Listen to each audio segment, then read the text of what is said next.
Alors, le thème de l'après-midi, ben, vous le savez, ça sera sur transition énergétique, les défis de la défossilisation. Juste un mot, pourquoi avoir choisi ce thème? Tout simplement parce qu'on vient de sortir donc, le numéro spécial de Reflet de la physique sur précisément ce thème qui aborde beaucoup, beaucoup d'aspects, pas tous, mais un très grand nombre, y compris les aspects sociétaux. Et juste pour dire que ça a été quand même une longue aventure qui a démarré, je crois, en 2017, si je ne m'abuse, sous l'invitation, on va dire, de Michel Spiro, notamment, qui était donc président de la SFP à cette époque. Et voilà. Et donc, Gérard Baudin, lui, venait juste d'arriver à la tête de la commission donc énergie de la SFP. Enfin, c'est énergie et, et environnement, c'est important, hein, de la SFP. Voilà. Et donc, bien sûr, ben, là-dessus est arrivée quand même la crise du Covid, qui n'a pas facilité les choses. Donc, c'était une longue, longue maturation, mais on est arrivé vraiment à la fin à un numéro qui est vraiment superbe, qui contient énormément d'informations. Et je crois qu'il faut absolument le diffuser au maximum. C'est gratuit. Il suffit de se connecter sur le site de la SFP pour le télécharger. Donc voilà, et je passe donc la parole à Gérard qui va nous faire une présentation de cet après-midi. Merci.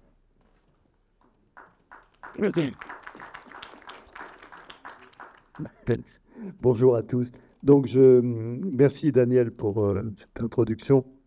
Je ne vais pas être très long puisque ce que je pourrais raconter est déjà maintenant imprimé. Vous l'avez sans doute déjà, j'espère, parcouru, sinon ce sera pour très prochainement dans ce numéro. Et donc, en fait, le colloque de cet après-midi est destiné à éclairer quelques points particuliers.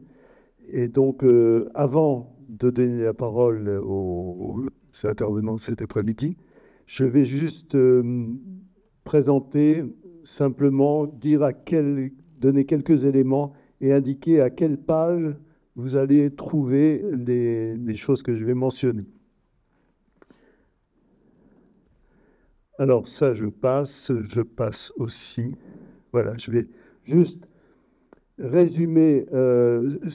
En fait, tout notre travail se veut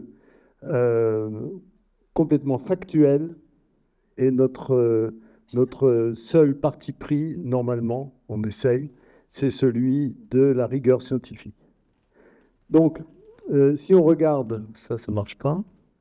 Si on regarde la distribution de l'utilisation de l'énergie dans le monde, là, on s'aperçoit évidemment qu'il y a des disparités colossales. Et donc, évidemment, ça, on le sait, mais on le voit mieux quand on regarde sur un diagramme dont ces points-là, ces affaires-là sont discutées à l'intérieur du document plus en détail. Ce qui est intéressant, c'est de voir l'évolution depuis les années 90 en Europe de la consommation d'énergie finale.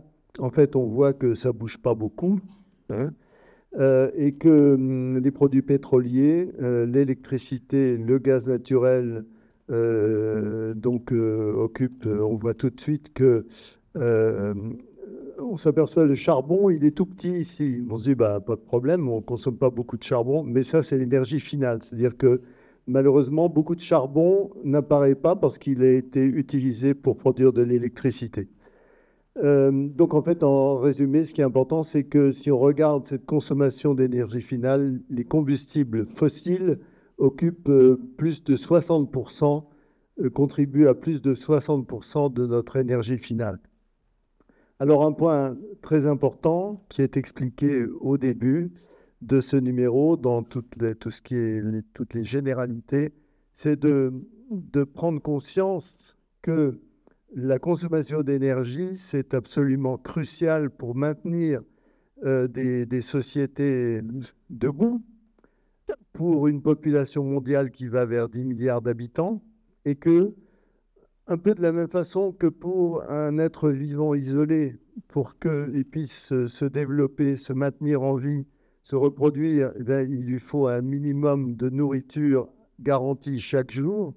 Eh bien, les sociétés humaines, évidemment, leur mode d'approvisionnement est un peu plus large, mais les sociétés humaines ne peuvent non plus se développer et assurer des conditions de vie décentes, un système, une espérance de vie et une espérance d'éducation suffisante que s'il y a une quantité suffisante d'énergie. Alors, ce qui est discuté, vous trouverez entre les pages 8 et 23, c'est cet indice de développement humain qui donne une claire indication justement de l'existence d'un seuil en dessous duquel, eh bien, et ça correspond aussi, c'est la moitié de l'humanité qui est dans cette zone-là, eh bien, en dessous de ce seuil, eh bien, il est pratiquement impossible d'assurer des conditions de vie décentes à la population. Et en revanche, évidemment, il y a des gens qui sont trop bien nourris, des sociétés qui dépensent beaucoup plus d'énergie sans pour autant avoir un quelconque gain dans la qualité de dans l'indice de développement humain tel qu'il a été défini. Et donc, il y a une fourchette, et ça, c'est naturellement, ces seuils sont indépendants des systèmes politiques. Voilà. Alors, ce que vous trouverez, c'est une analyse plus fine, évidemment, des usages de l'énergie. Par exemple, ici, c'est pour la France. Mais en tout cas, donc, ce qu'il faut voir, c'est que, mais on le sait, c'est que beaucoup d'usages sont des usages correspondant à des besoins en chaleur, qu'il y a plus de 40% qui est lié au bâtiment, 30% pour la mobilité, le transport, l'industrie, etc. Et donc, tout ça a été discuté en détail. Et évidemment, ce qui est impressionnant, c'est de regarder, si on regarde ce diagramme qui montre l'empreinte carbone donc, de l'humanité totale depuis les années 50, je crois. Et en fait, on voit cette croissance ici et les scénarios qui étaient discutés pour la COP28 devraient nous emmener vers ces trajectoires qui manifestent naturellement une rupture de pente absolument considérable. Donc, on voit toute la difficulté et l'énormité des défis. Et c'est Daniel Suchet qui va parler tout à l'heure, qui m'a fait connaître ce travail, cette définition du trilemme du Conseil mondial de l'énergie, selon lequel, donc, pour qu'un système énergétique fonctionne, en fait, c'est un peu comme un tabouret à trois pattes. Si les trois pattes sont de taille très différente, ça ne va pas tenir debout. Et donc, il faut que les trois piliers soient satisfaits et de taille suffisante. Donc, il y a la sécurité. Il faut que le système soit capable de répondre à la demande et au risque de rupture d'approvisionnement. Il faut naturellement l'équité d'accès à un coût accessible aux ressources énergétiques. Et évidemment, il y a la condition très importante d'impact environnemental minimal qui inclut non seulement l'impact des déchets sur l'environnement, mais aussi la garantie de pouvoir ne pas prélever trop de ressources pour des ressources qui sont, on le sait, toutes épuisables. Voilà. Et donc ça, c'est la conclusion de la première partie du numéro, et donc qui pose la question: est-il possible à la fois de satisfaire la contrainte climatique qui requiert de s'affranchir des combustibles fossiles, dont on sait combien nous en sommes dépendants, et de se passer de l'énergie nucléaire comme source pilotable de production d'énergie? Donc évidemment, on sait que ce sont des questions clivantes, comme on dit. Ça, c'est juste pour mentionner que quand on compare des systèmes énergétiques, il faut absolument utiliser des critères objectifs. Et les différents points qui sont évoqués ici sont développés à différents endroits dans le numéro. Et en particulier, les économistes ont tendance à nous faire, à laisser penser que, ou avoir une vision, certains économistes ont une vision peut-être militante ou non suffisamment informée scientifiquement, qui tendrait à laisser croire que parce qu'à un moment donné, une certaine forme d'électricité n'est pas chère ou que le prix baisse, ça va être suffisant pour garantir qu'il y en ait pour tout le monde et que ça va se maintenir. Donc, c'est des points qui sont développés dans le numéro, en particulier par par Jacques Percebois et Stay Self-Aware. Voilà.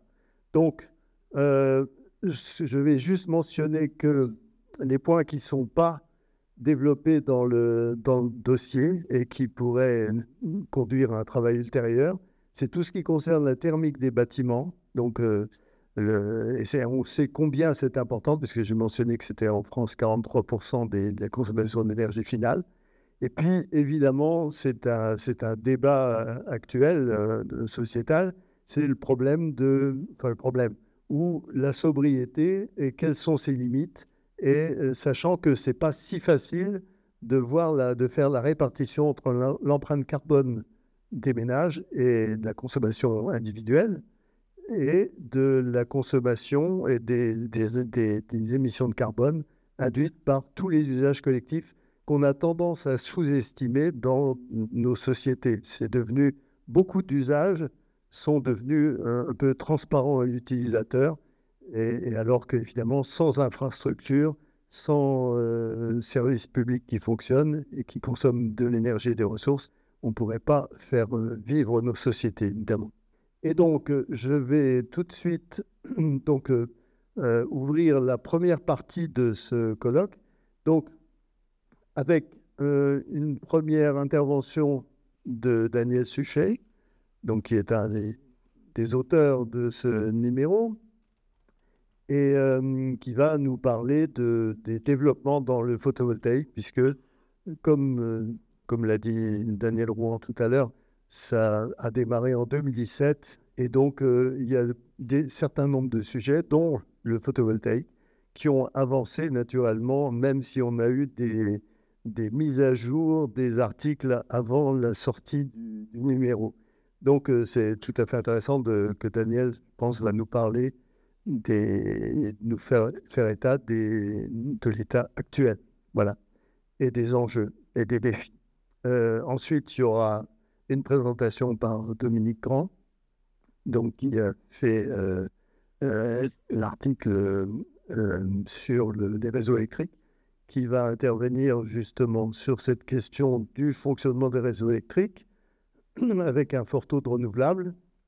Et puis, un sujet qui est très important, même si peut-être il est sous-estimé actuellement, dont Florence Delpragel va nous parler, c'est celui du captage et du stockage de CO2. Donc, c'est également un article qu'elle a fait pour le numéro, mais je suppose qu'il y a des avancées dont elle va nous parler juste après. Et ensuite, on continuera par la table ronde, mais on introduira